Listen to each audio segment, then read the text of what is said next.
So you'd like to add a new section to your website. Sections are the buttons that appear across the top or down the side of your website, allowing people to access different bits of information.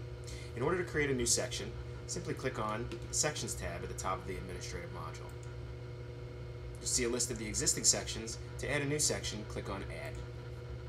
Starting from the top, we'll make sure that the menu shows or doesn't. You might have a hidden section using for a landing page, or it might just be one of the regular buttons in your website.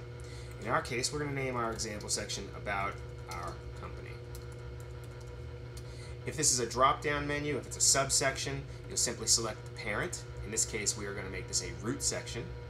The short link is the SEO-friendly name of the link, and will make it work for you in the search engines very easily. The section group would matter if you have multiple groups of navigation for larger sites. The template file will default to the default site template. Some sites may have multiple, and you can choose that. If you have a very specific mobile template, you can also choose that. There is a default black and white with your logo mobile template available. Direct link would allow you to link directly to another file, such as a PDF, or to another website, or directly to another page of the existing website. The menu position is how this menu item appears in relation to the other menu items. The link target will either be the current window or a new window. If you're working within your own website, keep it as the current window.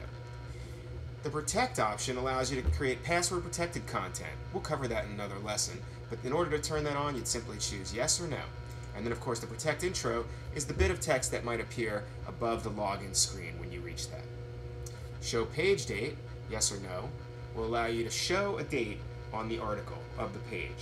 This is useful in a press release or a news article or any other date sensitive item. And speaking of date sensitivity, we can actually have our pages set to publish or to disappear upon a certain date.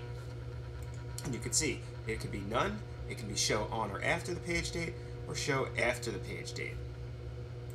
The pages can sort by a variety of options. The page sort value menu is the same as the menu position value. It will allow the pages to sort arbitrarily by the value you add to them.